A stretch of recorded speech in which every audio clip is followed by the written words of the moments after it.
Hello and welcome to Fast Forward Founders. So today we're going to show how to make an SOP or a standard operating procedure. Some folks call this a playbook or a guide, a workflow. You can call it pretty much anything, but this is what adds value to your business and makes it so that you can actually separate yourself for the business. So when people talk about working on the business and not working in the business, it's all about developing these SOPs, and you can set these up in Google and Google Drive and allow different people within your organization different access points. So your salespeople only have the sales stuff, your operations people only have the operations stuff, and this way you can segment it and protect yourself. So no one ever has access to the whole business except yourself. And then when you go to sell the business, you give all of the playbooks. And that's really what allows you to collect a large multiple on the business. So instead of selling the business for 1 times earnings, the same amount of money that you made last year, maybe you made 200K, that business probably worth about 200K. But with SOPs and practices and being able to separate yourself away from the business, that multiple maybe be a 5x or a 10x, very similar to a PE multiple, if you're familiar with that in stocks. So let's jump right into how to create an SOP. So I'm doing it today in Google Sheets. I think that's the best and easiest way to do it. So first I explain a little bit about data sheets. I'm making a data sheet SOP so people can learn how to make these data sheets for me. It's a very kind of low skill thing, but it's foundational to the business. This is one of the most important things for my business, is making good data sheets of the product. But I have so many products. I have hundreds of products, going on thousands of products. I need help making these data sheets. So I need to make an SOP so I can hire someone and have someone else do it for me, essentially. So SOPs include descriptions, drawings, and further information about the product. Data sheets also help with SEO ranking. So when you post this on your website, it helps people to find what they're looking for. When someone's looking on your website, it's almost like a squirrel looking for a nut, right? They're trying to find the data sheet, they're searching around, because once they get this, they can then email it to their colleague or their boss and they say, hey, this looks good, this is the price, should we buy this? They say yes, boom. So if you don't have this, it's hard for the customer to kind of explain and learn and understand what they're looking at in terms of the product. So data sheets are essential. I don't think I need to cover that anymore. So pull up the data sheet template in Microsoft Word. So I have my template right here. You can see my logo in the header, the title, picture, product description, and the schematic or the drawing. So pulling up the data sheet template right here, I have it. And then I also have it linked. So I have all these things linked. You'll see it kind of blued out, grayed out. So I'm not showing it in this video, but these are basically hyperlinks with open access to the person that I'm sharing this to, so that they can very easily find these files right in the SOP. That's why it's great to do all of this online. These SOPs used to be in like big binders and no one used to read them. So when they're online, it's super easy. I can just send this to someone on Slack or email or something else. So the links basically steer everyone in the right direction. So pull up the data sheet template, step 1. Step 2, pull the source files for the data sheet. So I have the link for the source files. They're also on my computer, so I already downloaded them. So I just right click this. I can hit change picture from this device, grab the image. I think it's this one. Yes. And so the image is going to upload. We'll resize it so I get the right sizing.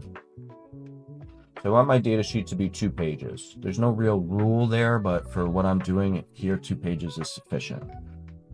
All right, step 3, title the page. Okay, ASTMD 638 type 4, that's correct.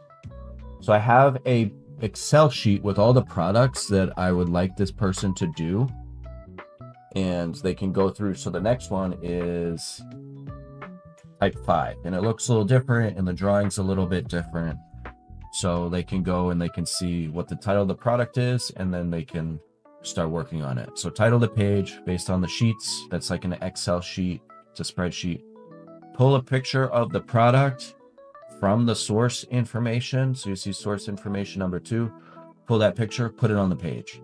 Add a product description. So you can use ChatGPT to make something similar to what was done previously.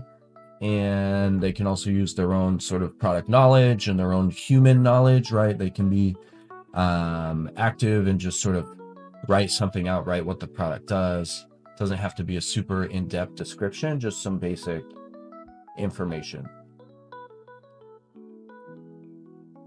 All right, so that's entered, and you can also find more info about the products from the source material, which I provide. That's linked here, another link. Add a schematic. So the schematic is the dimensional drawing, which you see here on page 2. So this shows the exact measurements of the thing I'm selling. Let's see. So to do this, sometimes the images aren't available. You may need to take a screenshot from the web of what you're looking for. So this schematic, I actually found it on the web. It's a generally widely available drawing for this. You can see it's pretty simple. It's a standardized item. So I just pulled it, I took a screenshot, and I pulled the screenshot into Microsoft Paint, save the screenshot, save it as a PNG, a portable network graphics file. This is the easiest type of file to move around on the internet and between programs and stuff. PNG, for most of this stuff, PNG is the way to go. So review the data sheet next, check for any spelling errors, make sure the formatting is good, make sure everything looks good. Then I want to take this whole thing and save it as a PDF. So I go to export, and I'm in Microsoft Word Online here, which is free. Hit download as PDF, download, and I downloaded it into my file folder. And then I just want to eyeball it, make sure this looks good. It's 2 pages. I don't have any weird formatting issues going from Word to PDF. Sometimes that can happen. So I'll also go into my drive, and I want to change this now from template to the product. So I'll do this one. Type 4. Hardened steel. Cut sheet, so people know what the file actually is, and then my 3-digit moniker, and then the date. I like to just put the year so I know quickly like what year I made that in. Okay, and then we can check it again. Check it again, make sure it looks good. I have the new black format, which I'm rebranding to all black and white, just a little easier on the eyes. It's a lot sleeker. Okay, so save and export it, put the PDF into the completed folder. So I'll have them just upload it into this Google folder, and it'll mark as completed, and then record it back on the product sheet. So go back to the sheet, which I have a list of all my products just in Excel, super simple, and then just mark it as complete. And if it's not complete, there's a section for putting in the issues or the problems that you're running into. And then I can see that and very quickly like send a file or give access to a certain area or whatever I need to do to unstick this person. So this is how to develop SOPs. These are vital for businesses. This is the reason why a lot of companies that are 1 people or 5 people have difficulty scaling, is because they don't have good standard operating procedures in place. They don't have playbooks in place. So if you're looking to develop a business with long-term value and eventually sell it, eventually make an exit, you absolutely need to develop these SOPs for everything within the business. All right, guys, thanks for watching. Come back to my channel, Fast Forward Founders, for more tips on starting and running your very own business. Thanks for watching.